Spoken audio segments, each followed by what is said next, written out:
Tai sveiki visi, antroji paguglinam laida ir šiandien svečiuojamės pas brolį Medų Vilių. Sveikas, Viliu. Lapsų.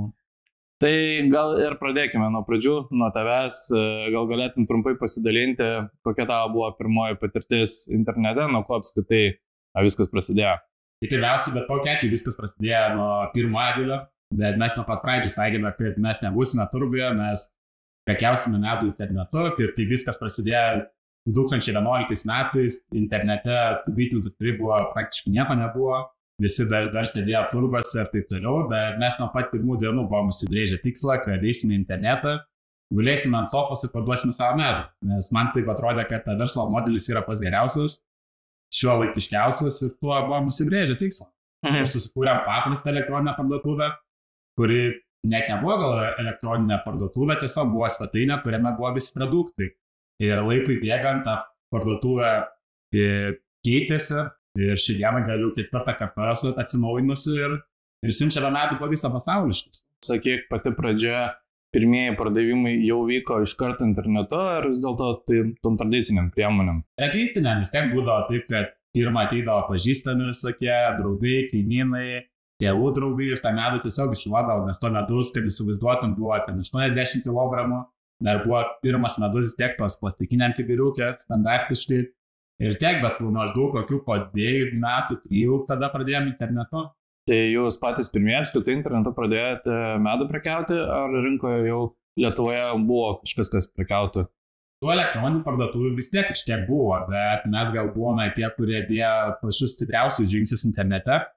Nes vis tiek bitininkai didžioji dalis, ką aš matau, jie prabudo tik tai, kai atsirado kovidas. Nes visų vis tiek buvo tikslas mugės, kažkokios mini parodos, turgai, o kai atsirado kovidas, tada visiems realiai atsimerkė akis, kad mugų nebėra. Tada bitininkai tikrai pradėjo keliauti į internetą ir mums buvo tas didžiausias pliusas iš tiesų, kad mes buvome tuos namų darbus padarę, mūsų TSE pagrindai buvo sutvarkyti.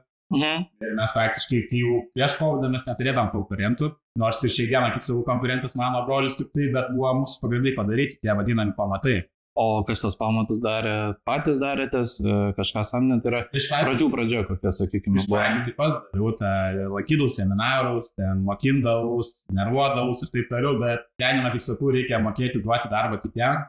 Man sunkiausias yra užduotis, kaip rasti tuos specialistus, nes šiai dienai tų laisvai samdomų darbuotojų yra labai daug. Visi ten savo kainą žino, bet rezultatų ne visi padaro. Tai aš to turiu klausimą, kaip rasti gerą Google specialistą. Tai ką tu rekomenduotum atkreipti dėmesį? Gal, sakykime, turėtų kalbėti labiau apie tą specialistą, jo klientai, jo patirtis, o ne jis pats.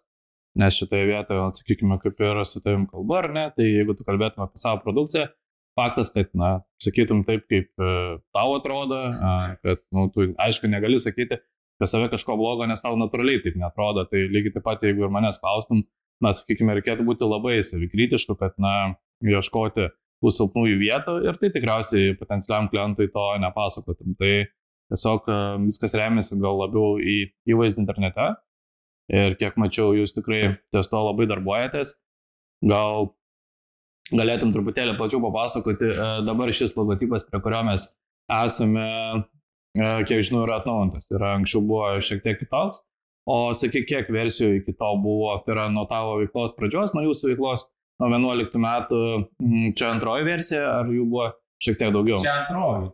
Iš pradžių mes irgi kūrėme tą gandą, mes galvojom, kaip ir tie standartiniai ūkiai visi Igno ar Vilius ir Skiričių bityras. Bet tas vadinimas yra žiauriai ilgas ir dabar dar kartais nuvažiuoju į kokį ūkininkų apdovanojimą, tai dažnai būna ten Stasio, Reninos, tas ūkis, bet aš visada sakau, tas prekinis ženklas turi būti trumpas, su gilia idėja, nes tiek broliai, tas žodis broliai simbolizuoja šeimą, artumą ar taip toliau, bendrystę. Tai ir taip gimė idėja, mūsų vaikystėje visi, kas neskirdavo, visada mum vadindavo broliai, visada pataikydavo.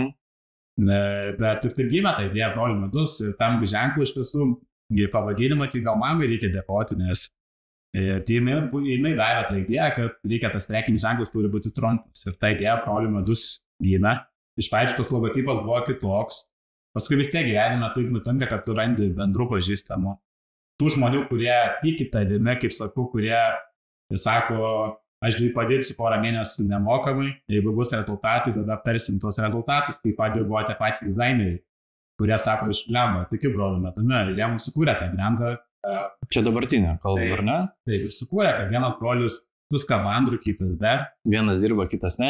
Jo, kuris, kaip sakau, ir jūs senėtis pamatęs tą bitino kepurę, nors ir nesuprasdamas galbūt, ką reiškia brolių medus, jis jau supras, kad tai yra bitininkystė. O pradžioje buvo, minėjai, tiesiog vardas, pavardė ir ten kažkieno ūkis, ar ne? Ne, būdavo, ta prasme, brolių medus buvo, bet buvo toksai trikampis.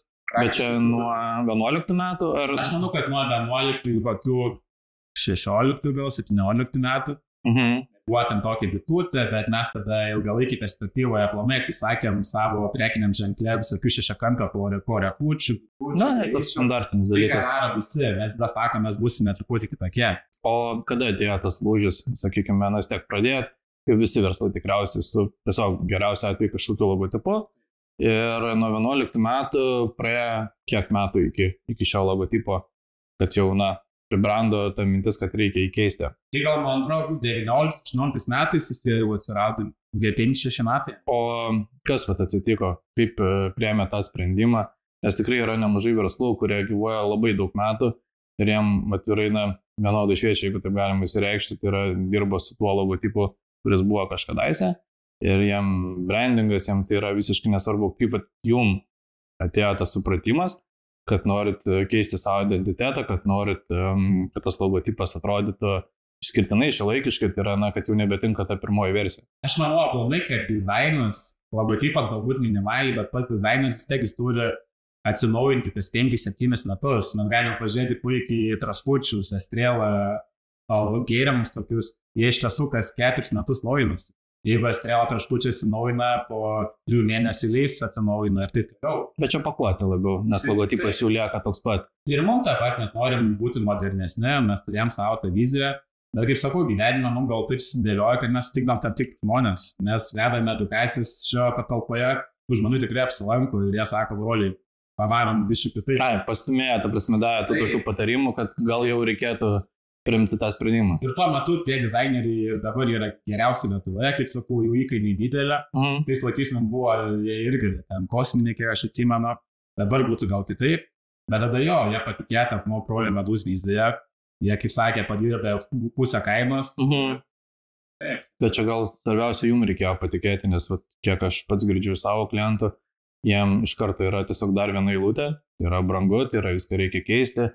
Ir lieka su to pačiu logotipu, nes tiesiog taip yra pigiau, tai bus gerai taip pat. Tai dėl to ir norėjau truputėlį paklausinėti, nes šiai dienai koks yra dabar logotipas, aš manau, jo jau tikriausiai nebelabai planuosit ir keisti, nebent vėl po 10 metų labai minimaliai. Minimaliai, broliam šandai užauks ir reikės gal čia žadą sakyti. Didesnį skafandrą užsidėti. Sakykime, pati ta mintis, kad brolių medus ar ne, tai dabar niekas ir nesikeičia. Tai yra tas šūkis, kad Na, tikrų, brolių tigras medus, mūsų ta tiklas ir yra. Ar kaip įsigrynina tą žinutę?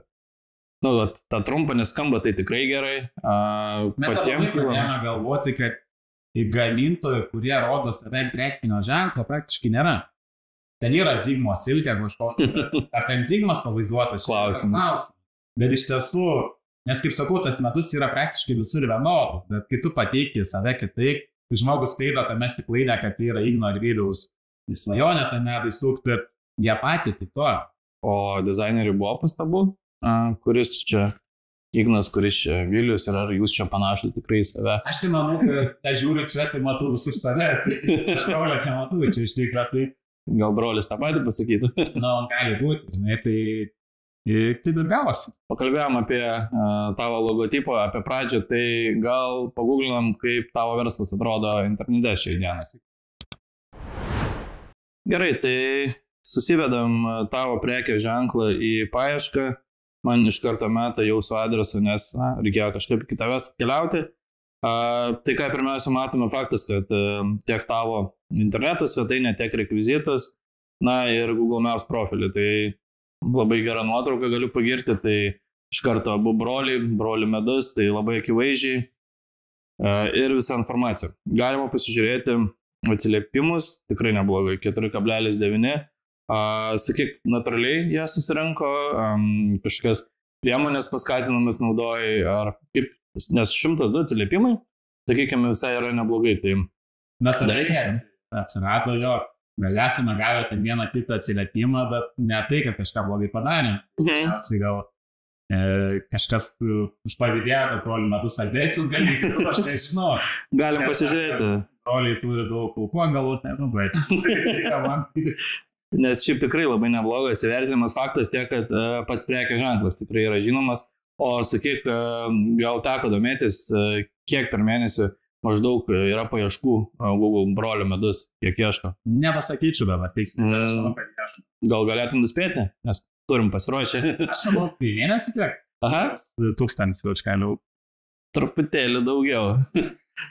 Šiaip gerokai daugiau, tai yra apie 3800 vien brandų ieško, tai pakankamai yra daug. Jeigu taip žiūrėtume Lietuvos mastu, tai aš tikiu, kad ir tie patys atsiliepimai, kurie yra susirinkę, jie yra visai natūraliai. Okay. Prastai kitų prekinių ženklų matų gėriš. Na, nėra to tokio matavimo vieneto, tai sakykime, jeigu stiprus brandas eina tūkstančiais, jeigu, sakykime, tas brandas nėra stiprus šimtais, tai kaip pavyzdys mūsų pačių agentūros ieško tik keli šimtai, nes pats verslas nėra tiek išvystytas, tai labai sunku pamatuoti, kiek yra daug, kiek yra mažai. Tiek, kad pas mus yra Lietuva, tai faktas, kad tikrinama buvo Lietuvos rinkoje, jeigu minėjai, kad produktai keliauja į visą pasaulį, tai klausimas galbūt ir ten jau kažkiek ieško. Galime pasižiūrėti atsiliepimus, matau, vienas iš jų prieš 4 mėnesius yra paliktas, anglų kalba, kažkur buvo pristatyta produkcija ir matau, kad tie stiklainiai yra dūžę. Gal atsimeni tą situaciją, Mateo Loj, kažkoks paliko atsiliepimą, galiu paskaityti, įverstas yra, turėjau blogos patirties su kompanija, užsakyta plus 80 eurų įvairių prekių, daugumai nei pusė centos atkeliavo sudaužyta, stiklainį indelį negalėjo būti panaudota. Kai aš jiems pasakiau, jie iš pradžių bandė rasti pasiteisinimų. Žinau, kalbė. Ir esmė yra mūsų gal pats didžiausias iššūkis yra, kai siunti tą medų po visą pasaulį, tai labai sunkiai prekia. Ir tas kilogramas medaus stikle sveria 1,5 kilogramo. Tai žmogus, kaip šitas žmogus sako 8 kilogramus medaus, kai siuntinys sveria su stiklu 13-12 kilogramų. Ir tą medų nusiųsti reikia kaip pavyzdys iš Šveicariją. Tai tikriausiai yra iššūkis apskaičiuoti siuntimo kainą iš anksto. Čia ir buvo į tą šalį siūsti? Buvo į tą šalį, kaip pavyzdys interjerą, tarkim, pristatymo kaina kainuoja iš Šveicariją apie 29 eurų. O kai realybėj tau gaunas ne 29, gaunas 70 eurų, nes tai koks Šveicarijos tam pilnai ten. Ir gaunas, kad tą medų tai įsimti patį geriausią. Bet žinot, tai kurie ir keliauja, tai tas medus yra sunkus, sudūžta 2 stiklainiai. Tada klientas prašo, aš nebenoriu tų 4 stiklainiai sudūžo, 4 ne, bet vis tiek tas medus, tie stiklainiai įsitepa ir dažniausiai klientas nori dar nuoja medaus. O kaip sprendai tą situaciją? Tai yra... Mes tiesiog įsintę medų, dar kartą 8 kilogramus ir viskas ten buvo su jo gražiai įsispręsta, nes mes ar labai savo klientus gal esame išlepę, nes kartais Lietuvoje matau įsinti 2 dėlius medaus ir žmogus sako, vienas dangtelis biškį lenkia. Jau ar kaip keliauja, mes matome, kaip jie važiuoja kainą, tai pirmas posūkis ir gaudavo kiek norit. O kaip buvo, tai yra, pirmiausia, gavot atsiliepimą ir susisiekėt, ar kaip jis atsirado, nes dažniausiai, jeigu yra sprendžiamos situacijos, tai tie atsiliepimai net neatsiranda. Tai yra, 2 yra būdai, tai yra arba klientas piktybinis ir net nebando spręsti situacijos ir iš karto palieka atsiliepimą, arba bando spręsti situaciją ir jeigu situacija neįsprendžiama, tuomet paliekamas yra atsiliepimas. Tai tau... Aš manau, kad buvo tada, kad jis parašė laišką ir parašė atsiliepimą, nes jeigu neklystu, į jo profilį nuėjusis, ten gal 400 atsiliepimą, aplamai visiems yra parašęs, tai tas žmogus yra, kaip sakau, tų laido ryterių, kurie mėgsta tą rašyti, bet mūsų iššūkis versle, kai siunčiant medų, kaip guminukus mes siūsti, mes galime lengvai, nieks ten nedūžta, o mes brolių medus dar norime išlaikyti stiklinėje taroje, kad tai būtų premium klasės medus. Mums yra tas galvos skausmas, kaip nusiųsti medui, tarkim, į tolimą šalį, kad jis nesudūžtų. Kai mes siunčiame, tarkim, medų palėtinį provinį, tai mes gerai galime jį nukeliauti drąsiai. Bet kaip pavieniai klientai ir yra tas toksai didelis iššūkis. Nebandėjai tiesiog susitarti, kad, jeigu ar taip jau pristatėjai iš naujo tą, sakykime, prekes, tai tiesiog tą atsiliepimą pašalinti. Nes dabar taip... Šiaip šiaip iš tikrųjų buvo tai ir kartas. Aš asmeniškai... Tai parašysiu dar kartą po šios laidos. Tai reikės, matot, mes su broliu mes esame paskirstę pareigas. Aš neprieinu prie siuntimo. Aš jam esu pasakęs, kad tai turi to nebūti. Jis man sakė, kad dirbo tos ten klausimų. Tai reikės direktorius. Tai pas jūs jis direktorius skaitas, ar ne? Ar kaip jūs esate atarę? Aš socialinį komunikaciją, aš jį vadinu direktorę. Bet čia toks sarkazmas labiau. Jo, aš esu. Jeigu oficialiai žiūrint jau labai broliu, aš esu direktorius. Bet aš jį naudoju komunikacijų kaip direktorius ir per tai einu. Jeigu galbūt daugiau pasitikėjimuose. Supratau, tai vadinasi, ta situacija, žinai, viskas kaip ir buvo suvaldyta, tik tai liko, sakykime, ne iki galo išspręsta. Taip, vienareikšmiai. Supratau, nes iš tikrųjų visi kiti atsiliepimai tikrai yra pakankamai geri, o pats prekės ženklas jis yra pagal adresą nurodytas, kad čia, ar ne? Bet pati mintis kokia, tai yra, kai buvo kurtas Google profilis, kad tiesiog prekės ženklas būtų, ar iš to profilio planavote, nežinau, skatinti prekybą, koks buvo tikslas apskritai turėti tą adresą čia susikūrus su Google Maps, ar nebuvo apskritai jokios minties? Tai kažkas minties papildomų nebuvo, aš žinau, kad reikėjo tą padaryti, kad Google gerai indeksuoti ir taip toliau. Aš tas mano darbas padariau labai senai, aš atsimenu. O sakyk, pats viską kūrei profilį, koregavai, ar jau šiai dienai prižiūri, nežinau, kas tarkim tavo elektroninę parduotuvę prižiūri? Tai viskas gal iki dabar daryta mano tenais. Šias nuotraukas, kas 2 metus kažką atnaujino, kas 3. Bet elektroninė parduotuvė, tai faktas, kad mes turime komandą, kurie prižiūri kaip ten klientai šopinasi, kokie žingsniai, kokie ten šriftai naudojami, kokie mygtukai. Tai ten ir prekes atnaujina, ta prasme, jau nebe jūs visą tą darbą atliekat, ar ne? Kartais būna, kad ekstra atveju, jeigu reikia atnaujinti ir aš, nes tiek elektroninė parduotuvė yra tas dalykas. Tu niekada negali žinoti, kiek žmogus ateis ir nupirks. Ateina žmogus iš Olandijos ir nuperka 100 stiklainį grikių medaus, pasirodo, tu turi tik 90, tai reikia, kad kartais iš šeštadienį sustabdyti, kad tos prekės nebėra. Supratau, tai iš mano pusės koks būtų trumpas patarimas dėl tavo Google profilio, tai čia gal bus aktualu ir mūsų žiūrovams. Matosi, kad nuotrauka gera, atsiliepimai geri, bet daugiau informacijos kaip ir nėra. Tai yra vienintelis užrašas, kad tikrų brolių tikras medus ir daugiau jokios, sakykime, papildomos informacijos. Faktas, prekės ženklas yra išvystytas ir galbūt jau to tiek daug nereikia, bet kai būtų galima papildomai išnaudoti, tai yra, jeigu vyksta elektroninė prekybo parduotuvė, tai viskas gerai, tam to profilio ir nereikia, bet kiek žinom, mes čia, kur esame, kaip ir minėjai, vyksta edukacijos. Tai galima per tą prizmę edukacijų išnaudoti, tai yra Google profilį yra galimybė nurodyti tiek produktus, tiek paslaugas, tai yra papildyti daug daugiau informacijos. Tai būtų galima, nežinau, kad ir patikėti, kas elektroninė parduotuvė prižiūri, jeigu nėra laiko, tai yra truputėlį papildyti informaciją. Tai yra nusirodyti, kad yra tokia paslauga kaip edukacijos ir sustiprinti tiek visą prašymą, tiek visą informaciją. Iš to profilio tuomet realiai būtų naudos. Tai yra, kad vyksta tos edukacijos čia ir yra galimybė, manau, ir išvažiuojamosios darot edukacijas, ar ne? Bet o šį procentaliai daugiau važiuojat patys, ar daugiau pas jūs važiuojat? Kai pradėjome, tu daug vykome, dabar jau žinai. Tingis, ar ne? Tu ragini tą laiką, tau vykti iki Vilniaus reikia 2 valandos kelio, tai grįžti 2 valandos. Ir tu jau supranti, kad jeigu vestum čia, jau pravestum vietoj 2 edukacijų Vilniuje, čia jau 4 edukacijas. Tai srauto yra, ta prasme, čia į vietą atvyksta žmonės, ar ne? Tai čia tuomet tikrai būtų geras patarimas tiek pat, tiek žiūrovam, jeigu turite tiesiog savo prekės ženklą ir turite Google Maps profilį, kuris tiesiog nurodo, kur jūs esate.